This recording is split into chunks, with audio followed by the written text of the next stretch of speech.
estou aqui com a Rosiane, com a arquiteta que tem o escritório de licenciamento urbano, e hoje a gente vai falar com você. Eu queria que você contasse um pouco da sua história, né? E depois a gente vai fazer algumas perguntas, que é para os alunos do meu curso do Qual o Segredo do Giz, tá bom?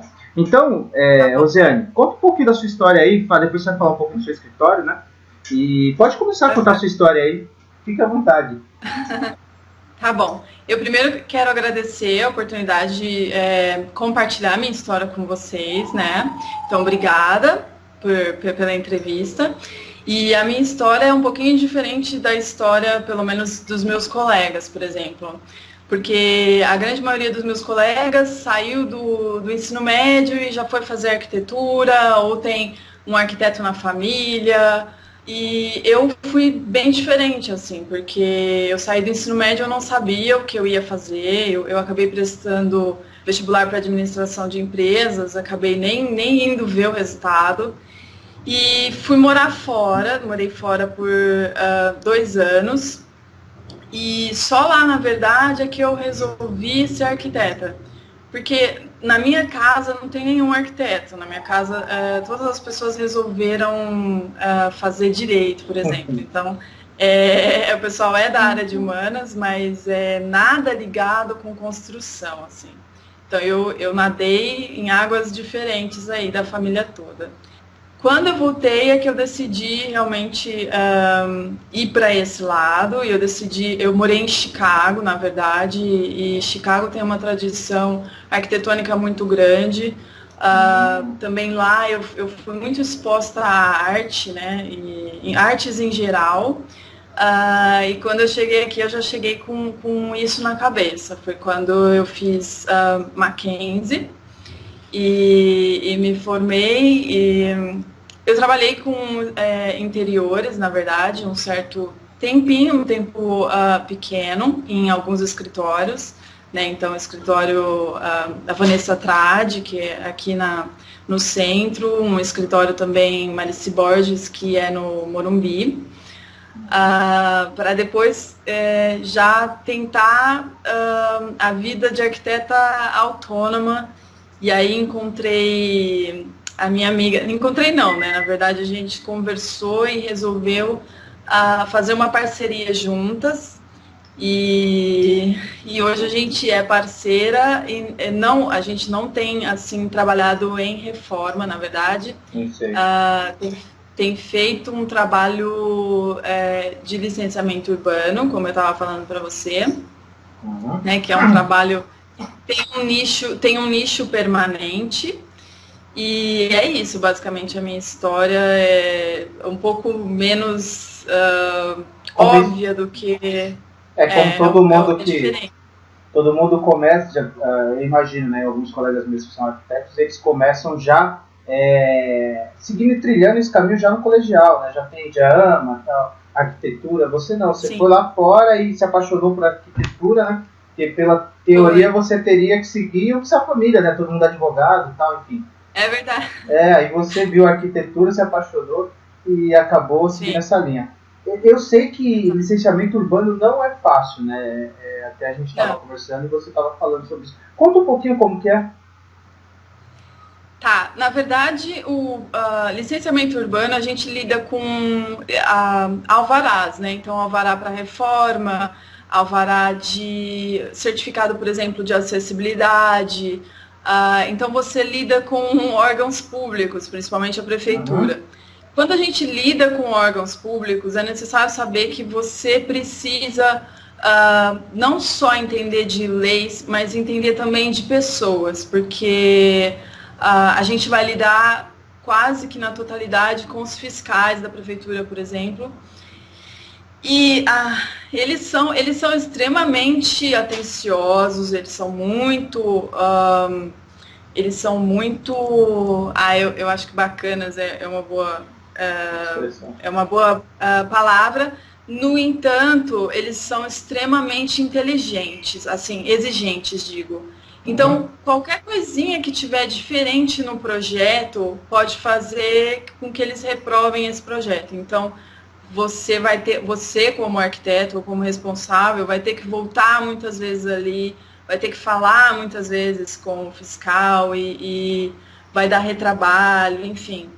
É burocrático, né? O fato de ser difícil é por ser burocrático, assim. Então, a gente sabe que vão ter várias viagens para a prefeitura, vão ter conversas com fiscais e, enfim, é burocrático. É uma parte do trabalho que muita gente prefere não fazer, na verdade. Ou contratar alguém que faz, né? Contratar com vocês que já estão há muito tempo e aí fala terceirizar o serviço, né? E terceirizam com vocês, né? Que já é um serviço muito complicado, né? Rosiane, isso. Eu lembro que você falou assim que lá quando a gente começou lá atrás, que esse escritório que você tem parceria com a sua sócia, né? E que ela antes, o pai dela mexia com obras, né? Decoração, não é? Mexia com obras mesmo em si, né? De gesso, fazia toda a parte decorativa, não é isso? Perfeito. O pai dela foi empreiteiro, né? Ele, na verdade, também é arquiteto, mas ele na verdade, acabou optando por ser empresário ao invés de arquiteto, e ele deixou a empreiteira, porque na época eles acabaram tendo muitos problemas com mão de obra. Então, esses problemas com mão de obra acarretaram para ele um problema financeiro muito grande. Então, ele resolveu que ele iria trilhar outro caminho. Por isso, ele deixou nas mãos da Gabriela todo o legado. O escritório dele chama Projeto Fiscaliza. Então, ele deixou todo o legado do Projeto Fiscaliza para a Gabriela, caso ela quisesse continuar. A Gabriela não quis continuar com a empreiteira, porque, de novo, mão de obra no Brasil é escassa, assim como você está dando aí esse curso para os seus alunos, né? Então, é uma coisa muito louvável as pessoas quererem se melhorar como profissionais. Porque, geralmente, a mão de obra na construção civil, eles acabam aprendendo em loco, na verdade, né? É difícil ter alguém que vai se dedicar e fazer o curso, se melhorar. Então, ele teve esse problema mesmo com a mão de obra dele. São pessoas que não se comprometiam com o trabalho, então ele acabou desistindo, na verdade. Olha só, era exatamente nesse ponto que eu queria chegar.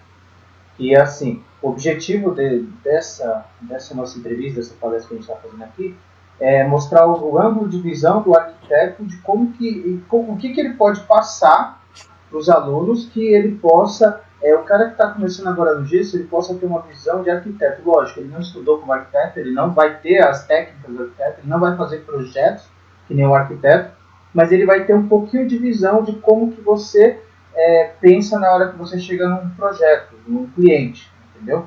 Então eu viso fechar todos esses ângulos, né? Eu fecho o ângulo do acabamento, desde o projeto, de como a pessoa começa, até o acabamento final. Só que é o seguinte, tudo bem, eu tinha essa dificuldade, por isso que eu conversava muito com arquitetos, né? Eu fiz muita amizade com arquitetos para ter a visão do que eles têm. Eu sei como que eu tenho minha visão, mas nada melhor que um arquiteto passar para o aluno. Então o que acontece? Às vezes o cara vai chegar eu vi muito erro assim. Ele vai chegar num orçamento e ele não sabe nem o que vender para a pessoa. Entendeu? Ele não tem imaginação, ele não consegue. É só o básico. A pessoa chega, eu quero que faça uma sampa, ele vai fazer uma sampa. Eu quero que faça um forro, ele vai fazer um forro. Tá, mas aí, eu sei que assim, ó, é que nem um carro para mim. Eu sempre penso assim, para mim. O acabamento, quando você chega para oferecer, é que nem um carro zero, pelado. Se você quer ar-condicionado, você vai pagar. Se você quer 4 portas, você vai pagar. Se você quer roda de liga elétrica, você vai pagar. Travas elétricas, você vai pagar. Entendeu? E, às vezes, a pessoa chega só com a intenção de comprar um carro zero. Só. E não sabe o que quer. Quando você vai mostrando os outros ângulos que tem, a pessoa vai ficando mais interessada e vai comprando. Eu era assim. Então, passar a sua visão agora, a partir de agora, que eu vou fazer algumas perguntas para você, vai ser interessante para quem estiver assistindo esse vídeo, saiba que é como pensar em agregar mais serviço e como deixar a pessoa mais contente em oferecer alguma coisa diferenciada. Porque o arquiteto faz isso. Por isso que muitas pessoas que têm um poder aquisitivo mais alto, elas chamam o arquiteto primeiro. Entendeu? Claro. até mesmo para projetos, o arquiteto tem que fazer, né? Então, vamos lá, eu vou fazer umas perguntas para você agora, são poucas, né? E vamos ver como que você responde. O que o cliente espera do arquiteto num possível orçamento? Esse é interessante, eu queria saber o que você, na sua visão, o que o cliente espera de você? Então, eu acho que, na verdade, como arquiteto, eu vou ser um pouco diferente de vocês, né? Porque a gente precisa, para todo e qualquer serviço, apresentar pelo menos 3 orçamentos de cada serviço. Até para o cliente conseguir julgar por ele mesmo.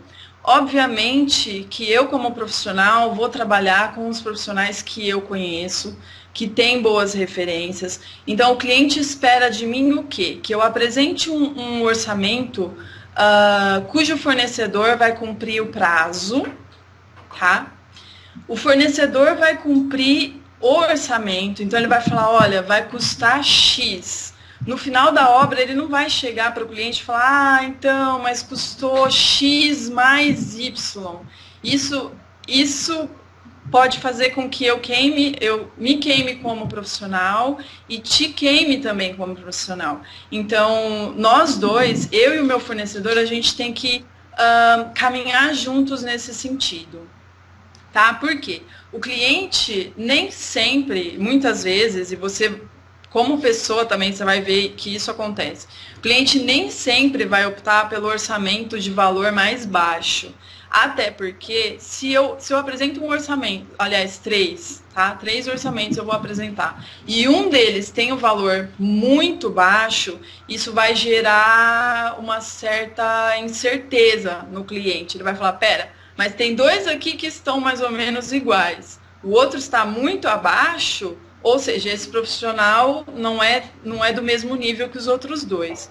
Então, ele não vai escolher por um valor muito baixo. Ele vai escolher, a cartada final vai ser, olha, este fornecedor cumpre o prazo certinho, tá? E ele cumpre exatamente o que ele falou no orçamento. Essa é uma questão essencial, assim, para o arquiteto. Prazo, principalmente. Eu já tive problemas nos escritórios que eu trabalhei com um fornecedor que não cumpria prazo, não fazia visita no dia que ele falava que ia fazer. E era extremamente chato, porque a gente responde por aquela pessoa, entendeu? Se eu falar de você para alguém, é como se eu estivesse falando de mim mesma. Então, referência é muito importante. Eu vou sempre referenciar a sua empresa sabendo que a sua empresa vai cumprir o prazo, vai cumprir o prometido. Obviamente que às vezes acontece de, sei lá, choveu, você ficou parado na enchente. Isso acontece, de você não conseguir cumprir aquele prazo naquele dia. Mas não pode ser uma coisa constante. Então, valor não é tão importante, tá? Valor vai ser importante, sim, mas não é tão importante. Se você tem um serviço comprometido e um orçamento comprometido, isso é muito mais importante do que o valor, com certeza. Olha, fora de série, essa que você matou a pau foi 3 pontos que eu tirei. A qualidade, né, que é importante. Se você dá um orçamento baixo, você está menosprezando sua qualidade. Sim. O compromisso com orçamento e prazo, né? Por exemplo, sim, isso eu achei muito interessante. Eu já fui fazer obras que estava na metade da obra e ele tinha demitido o gesseiro e me chamou para fazer. Por quê? Porque ele estava na metade da obra e o gesseiro pediu mais dinheiro. Falou assim, exato. Não, aquilo que ele tinha sido contratado. Lógico, você contrata um serviço, sim, a pessoa quer modificar alguma coisa, ela vai pagar. Isso é normal. Sim, com certeza. Mas você contratou, você recebeu uma parte de entrada, você está fazendo a obra e você já gastou o dinheiro e você precisa, vamos dizer assim, precisa de mais dinheiro, você inventa a coisa, não, vai precisar, porque deu um problema aqui. Não, de jeito. Bom, isso que você falou foi, matou a pau, sabe? Porque essa é a diferença entre o profissional e o amador. O profissional, ele tem planejamento, e em obra é muito, principalmente assim, eu não sei essas obras de governo, né, que geralmente estouram. Geralmente elas estouram o orçamento, mas para um cliente, ele se planeja financeiramente. Então, se o gesseiro, o vidraceiro, o cara que vem fazer, o marmorista, se todos eles forem pedir dinheiro no meio do caminho, ele desiste do arquiteto, ele desiste de todo mundo, ele desiste da obra, entendeu? Então, é muito importante os profissionais terem esse planejamento. Se você não tem o profissionalismo bastante, ou você não tem o conhecimento bastante para saber quanto realmente aquela obra vai gerar, procura se informar. Você não precisa saber de tudo, mas procura se informar antes. E é importante que esteja em contrato que qualquer alteração também vai gerar alteração no orçamento. É importante que o cliente saiba disso, assine isso, deixe bem explicadinho, porque cliente também, a gente está falando de fornecedor, mas cliente também às vezes finge que não ouviu aquilo que foi falado, né? Então o cliente às vezes dá uma de louco também. Precisa ter tudo assinadinho, bonitinho. Olha, achei demais, essa foi a dica, mesmo, entendeu? Vamos lá, vamos para a segunda pergunta. Quando você olha no espaço, você chega num cliente, você chegou numa casa toda acabada, já está rebocada, já está, sabe, no acabamento fino, só que não tem decoração nenhuma. Então, o que você consegue, quando você chega e está no espaço vazio, você consegue visualizar a obra pronta? Você consegue olhar já tudo pronto? Tem muitos que ficam em dúvida se consegue visualizar, assim, né? Porque para criar você tem que visualizar, por isso que tem essa dúvida. Você consegue visualizar?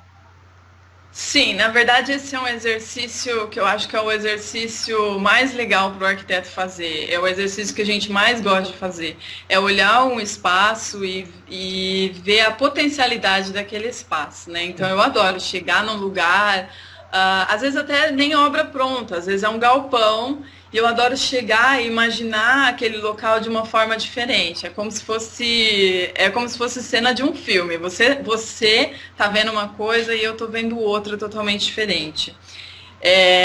Então a gente enxerga assim já o local da forma que ele poderia ser, e não da forma que ele é. Né? É um exercício bem prazeroso esse, adoro fazer isso.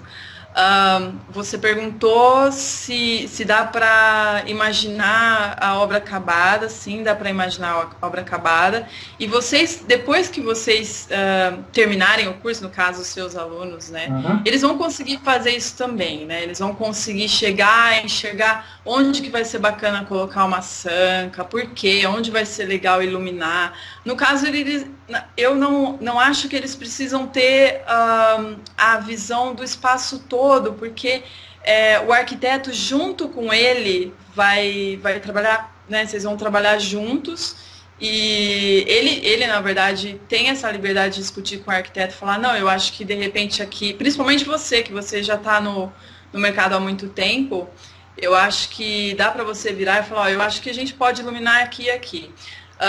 O arquiteto, ele vai fazer o layout, né? E a partir do layout é que ele vai fazer o projeto luminotécnico. Por quê? Porque no layout ele vai colocar os móveis, ele vai colocar onde fica a TV, onde ele vai querer uma iluminação mais cênica. Então, geralmente, o gesso vai acompanhar isso, por causa da iluminação. Então, eu vou querer iluminar alguns móveis, eu vou querer iluminar objetos de arte, eu vou querer iluminar, de repente, a cama de forma indireta. Então, é muito importante o layout, né? Como que esse espaço ficaria. Então, o estudo do layout a gente faz sempre. Mas antes de você continuar nisso, que essa era a minha terceira pergunta, a gente vai entrar mais a fundo nela. Qual o exercício que... Porque assim, lógico, se você vai pegar uma obra razoável, você vai para o arquiteto. Sim. Quando você está fazendo na sua própria casa, às vezes você não tem condições de pagar um arquiteto, certo? Claro. Então, como que você entra no seu quarto, na sua sala vazia, você acabou de comprar seu apartamento, qual o exercício para quem não tem essa... Porque eu vou falando isso porque tem gente que não consegue visualizar. Claro. E tem algum exercício que você pode falar que você já fez, que funciona muito legal, para essa pessoa que tem dificuldade de visualizar? Tem. Muito bom. Bom, geralmente eu acho que mesmo tendo dificuldade de visualizar, a pessoa vai sempre entrar numa casa e pensar, bom, aqui eu vou colocar o meu sofá, aqui eu vou colocar a minha cama, a minha mesa vai ficar aqui. Então isso já é um estudo de layout. Tá? Ela vai falar, bom, a minha cama cabe neste espaço. Então já que a cama vai ficar naquele espaço, como que eu vou iluminar essa cama, né? O gesseiro vai falar para ela, olha, você pode iluminar de forma indireta, a gente pode fazer uma sanca com luz indireta aí. Ó, a mesa fica neste local, a gente vai colocar alguns spots para iluminar a mesa, ou então uma luminária bem bacana descendo do gesso.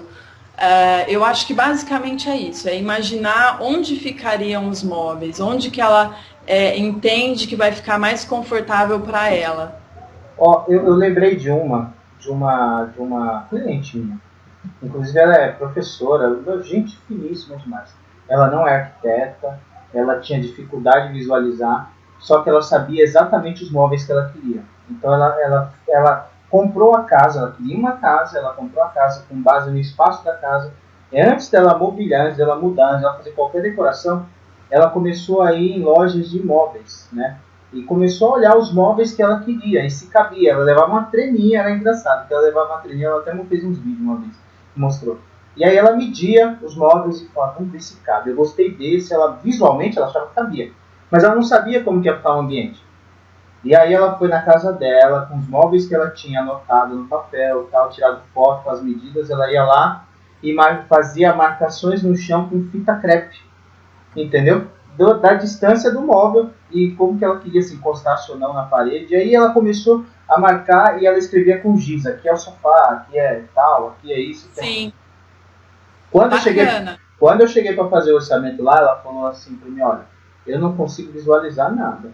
Entendeu? Então eu fiz as marcações dos móveis e é assim que minha casa vai ficar. O que a gente pode fazer com giz? Para mim aquilo foi facílimo, porque com a marcação do shopping, do que ela fez os móveis, eu já sabia como que ia ficar cada coisa na casa dela. Entendeu? Sim. Ela não conseguia visualizar, mas eu já visualizava. Aí eu falei pra ela, vamos pôr iluminação aqui. Eu falei, você quer leitura na sua sala? Ela falou, não, então sem muita luz, tal. E foi embora, assim.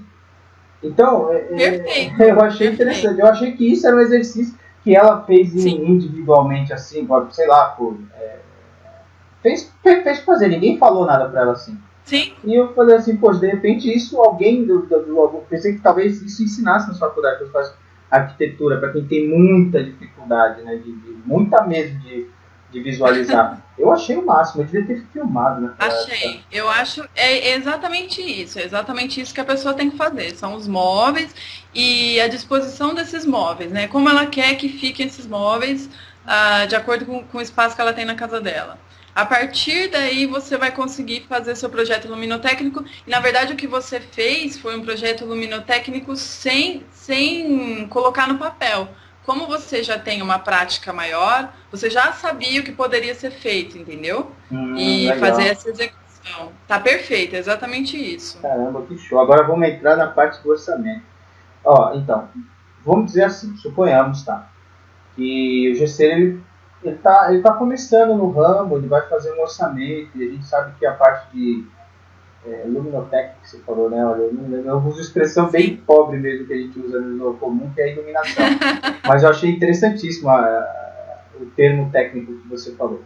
Mas assim, quando você vai fazer a iluminação, ela gera uma receita melhor assim para o gesseiro, né? Vamos dizer, para qualquer um. Alguns gesseiros, eles contratam eletricistas e ganham uma porcentagem, ou alguns eles contratam eletricista de confiança dele, a mesma coisa que você falou, que é tudo, né? Cartão de visita, você apresentar a pessoa, é mais que um cartão de visita.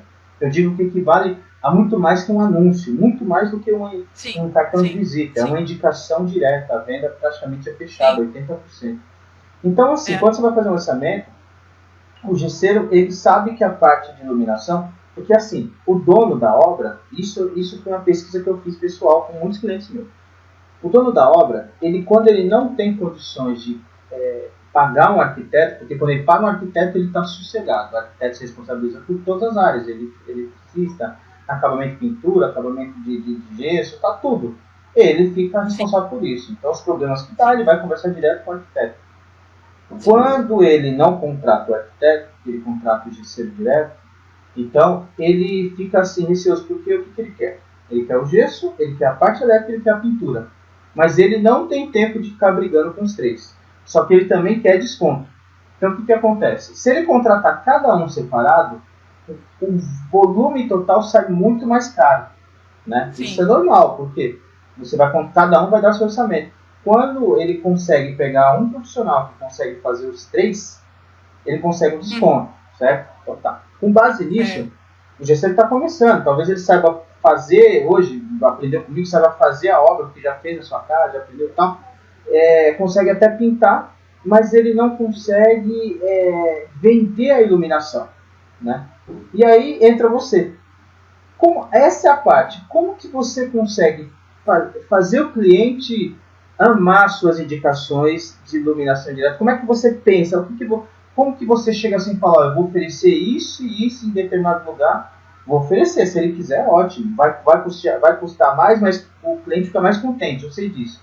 Mas eu queria saber com você, como que você olha para oferecer? Talvez faz tempo que você não está trabalhando, mas você está muito na área de licenciamento urbano.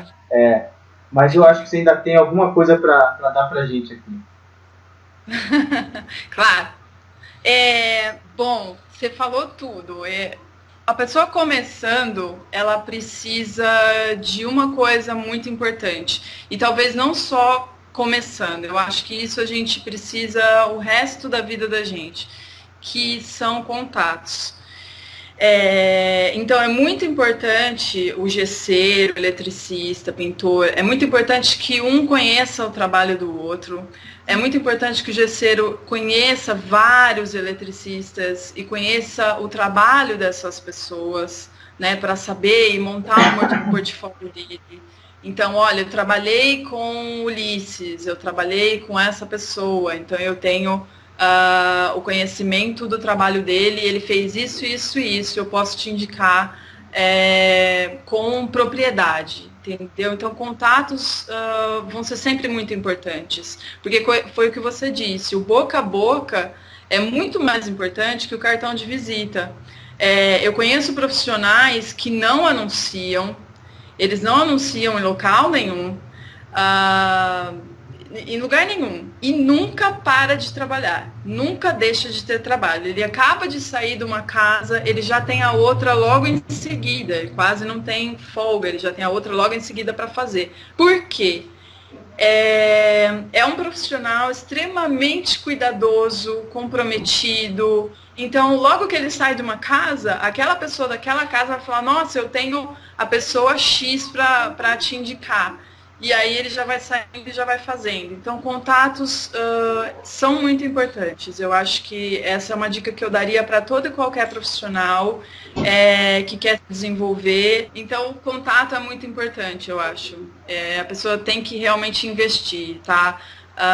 Sempre em feiras, enfim, conhecendo os outros profissionais da área. Então, eu entendi isso. Agora, minha pergunta é... como gera, né? Não, como por exemplo, isso, não, assim, como que ele como que explica para assim, pro cara que está começando, como que ele pode fazer um orçamento mostrando pontos de iluminação? Como que você enxerga assim, pontos de iluminação? Pode ser por uma sala, acho que a sala é o que mais tem ponto de iluminação indireto. Sim. Né?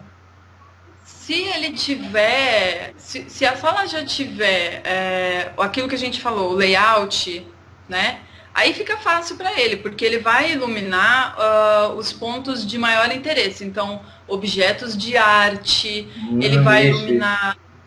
Isso. Ele vai iluminar. Não, que eu fiquei empolgada, né?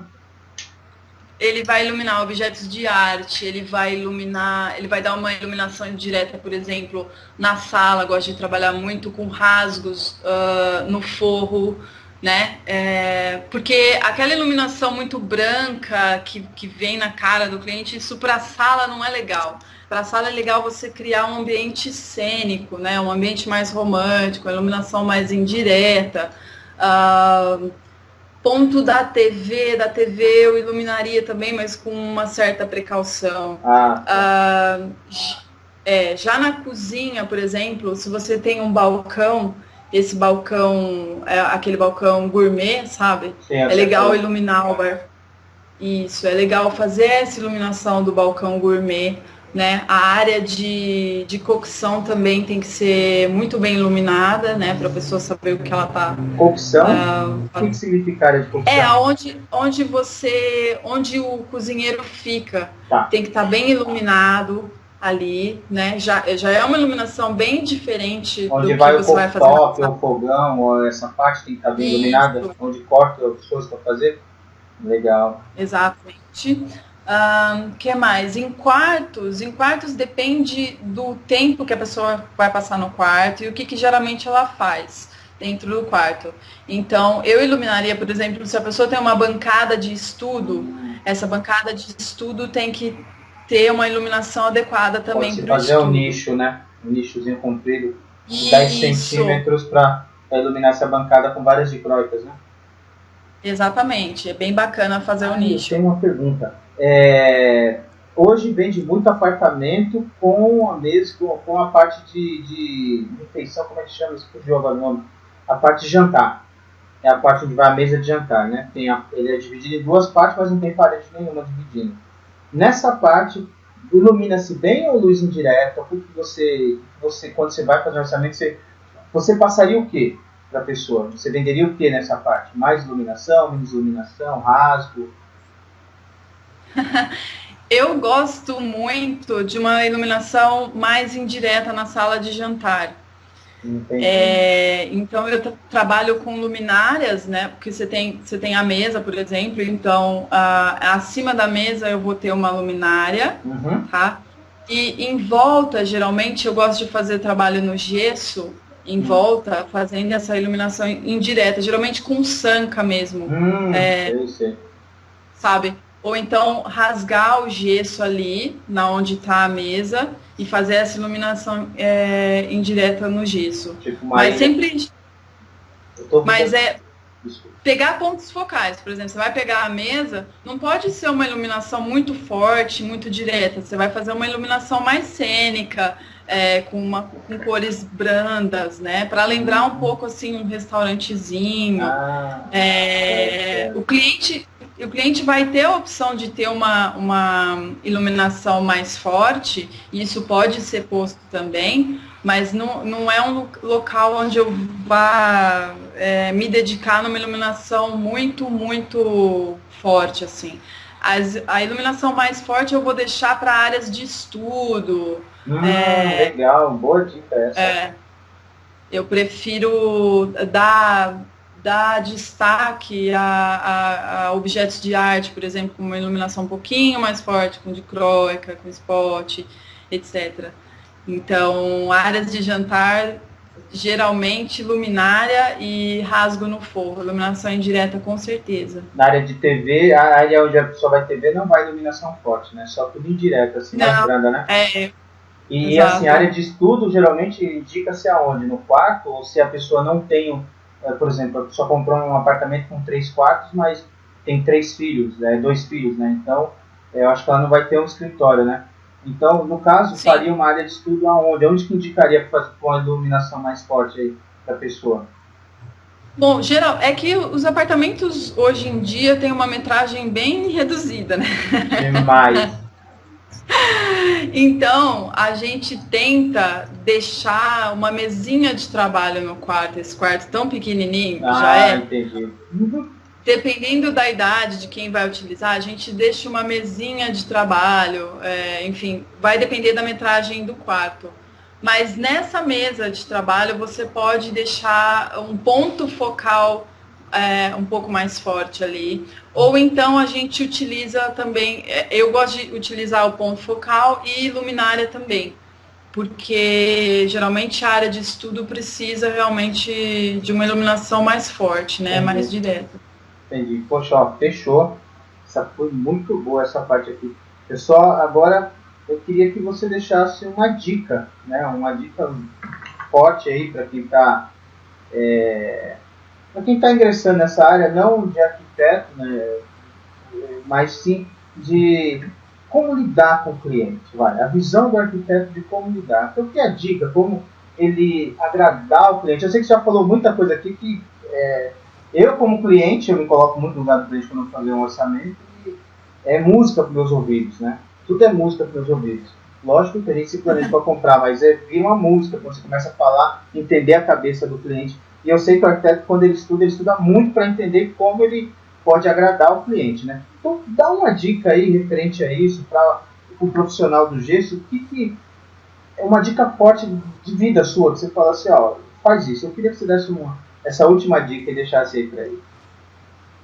Eu adorei o que você falou sobre música para os ouvidos. Na verdade, hoje em dia as pessoas têm muita pressa em falar.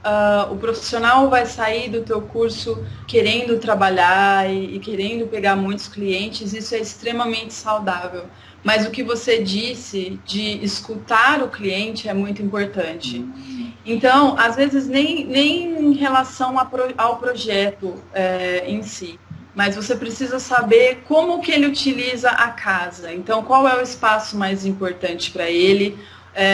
Quanto tempo ele passa naquele espaço? Quem mais vai morar naquela casa com ele? Quais são as atividades? Quanto tempo? Porque às vezes a gente, eu vou iluminar a sua sala indireta, biriri, bororó, e a pessoa nem fica na sala. O quarto dela é o lugar mais importante para ela. Então, o ideal seria você criar um ambiente cênico no quarto, e não, óbvio que você vai criar na sala, porque é o lugar que ela vai receber as pessoas. Mas dar um sentido de casa na onde ele passa mais tempo. Né? Então, ouvir o cliente, sentar, como que a senhora utiliza esse espaço, quem que utiliza junto, quanto tempo se fica em cada ambiente, quem fica.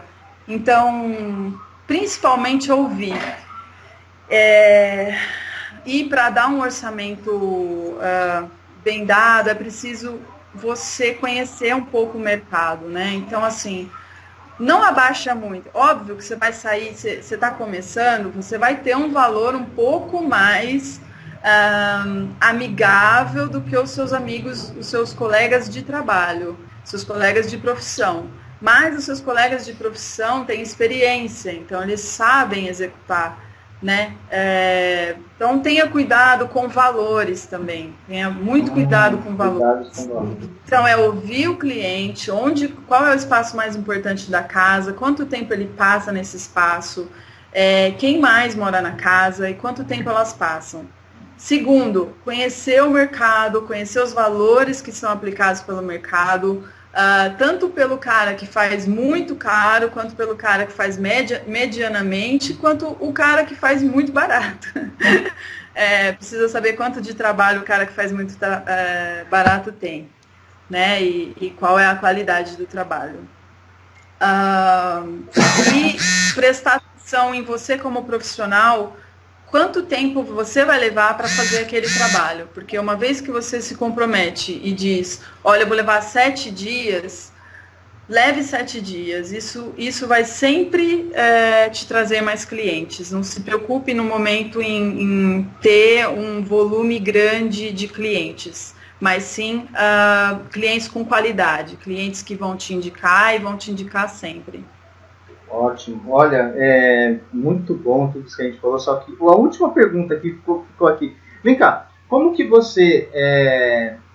que você consegue descobrir o preço de você? Qual é a técnica que você usa para descobrir o preço do mercado? Como se está mais baixo, mais alto? Muito boa pergunta. Bom, primeiro a gente tem um balizador, que é um balizador que a gente usa só estranho, que são os valores do CAL, né? Que é o Conselho de Arquitetura e Urbanismo. CAL. Primeiro a gente olha esse balizador. Na verdade, esse balizador, ele nunca é seguido pelos profissionais do mercado. Todo mundo vai seguir um valor mais baixo, porque se você for aplicar os valores do CAL, ninguém te contrata. Caramba, deve ser absurdo, né? É muito absurdo, mas é verdade. Então, primeiro a gente vê quais são os honorários praticados pelo Conselho de Arquitetura e Urbanismo, né? Então, vocês como gesseiros, quais são os valores aplicados pelos profissionais que estão há muito mais tempo no mercado. Seria um balizador. O terceiro balizador, o segundo balizador são os seus amigos. Então, seus amigos de profissão, aquelas pessoas que fazem o mesmo tipo de projeto. Então, o Zé, o Marcos, o Vinícius, todos eles são gesseiros, todos eles estão trabalhando. Então, vamos ver com eles quanto ficaria um projeto luminotécnico ou de gesso num apartamento de 50 metros quadrados. É um apartamento de 50 metros quadrados, mas eu só vou fazer a sala e o quarto. Então, qual é a metragem? Eles vão te também dar mais ou menos o valor da metragem e do serviço ser pronto. E o terceiro seria, a gente geralmente, eu não faço mais isso, eu geralmente consulto só essas duas. Mas muitas pessoas vão consultar outros profissionais em internet. Então, tem sites que são especializados em fazer orçamento. Esses sites também vão balizar pelos valores de mercado. Então, com essas três informações, você consegue chegar num denominador comum. Falar, olha, o valor ideal para mim seria esse. Olha, exatamente era a última frase que você usou. As outras todas agrega muito para quem está começando. Mas eu acho que a gente mais usa é esse mesmo. A gente liga, nem entra no site, né? Isso aqui é uma dica que vai ficar só no curso mesmo. Isso aqui eu não vou falar. Quem estiver fazendo o meu curso vai saber. Quem não tiver, faz. Eu ensino as pessoas a ligar para os gesseiros. Em casa de gesseiro, você vai lá e pega o cartão lá, pega vários cartões, liga para eles e fala da metragem da obra, só que nunca deixa eles ir até lá, porque eu acho uma perda de tempo você chamar ele para ver uma obra sua, poxa, sacanagem, né? Eu já não concordo. Sim. Mas ligar para saber a metragem dele e perguntar mesmo quanto que é acabamento diferenciado, isso e aquilo, para você ter uma ideia de preço. Com base nisso, eu sempre coloquei 20% a menos do que eles cobram, entendeu? Por exemplo, eu via o maior e o menor, tal, o menor é que você fala, já descartava. O maior eu sempre falo pelo maior. Pô, o cara tem uma empresa, tem isso aqui, tal, então eu tenho que ser 20% mais barato que ele. Geralmente eu fechava. Isso. Era difícil eu pegar o orçamento. Então, eu tô te dando então a nossa dica tá igual aí, ó. Então eles têm que seguir a nossa dica. Tá certo. Olha, Rosiane, foi um prazer mesmo falar com você. Muito obrigado. Olha, suas dicas aqui valem ouro, entendeu? Qual que é o nome você tem um contato para falar aqui do seu escritório, o site? A gente tem, na verdade, eu vou dar o nome do escritório, mas vou dar meu e-mail pessoal, porque como a gente tem trabalhado em licenciamento, a gente está um pouco separada, assim, ela em Guarulhos e eu aqui, né? Então, sim. O escritório chama Estúdio Viva Arquitetura, então é estúdio sem o E, STUDIO, Viva, VIVAH, arquitetura.com.br. O meu e-mail particular, pode me mandar e-mail, me fazer pergunta, o que eu não souber, que tem coisa que, na verdade, como eu não lido tanto com reforma, tem muitas outras profissionais que trabalham comigo que sabem, né? Então a gente geralmente forma essa ligação de sabedoria. victalconsultoria@gmail.com. Então VICTAL consultoria@gmail. Fechou. Eu vou deixar aqui, assim que eu acabar de editar esse vídeo aqui. Um forte abraço para você, tá, Rosiane? Muito obrigado. Espero que a gente possa conversar de novo outro dia. Eu sei que vai ter muito comentário dos alunos e assim que tiver mais coisas, a gente conversa de novo e vamos de novo fazer isso tudo aí, tá bom? Tá bom. Só para te informar, eu também, além de mim, eu também fiz as perguntas para a Gabriela, que é minha sócia. Então eu vou te enviar por e-mail as respostas da Gabriela também, porque aí você adiciona, quando você for dar o curso, você adiciona o que a Gabriela disse. Tá ótimo, tá fechadíssimo então. Então, Rosiane, eu só queria te agradecer muito pelo seu tempo, pelas suas dicas valiosíssimas, né? Não é toda vez que a gente tem a oportunidade de conversar com um profissional com essa experiência toda que você tem, de ir lá fora, e, enfim, com essa história muito linda que você contou aqui pra gente, e vai ser fonte inspiradora para muitos alunos aí, tá bom? Espero que sim. Boa sorte para todos vocês. Para você também. Um ótimo final de semana para você.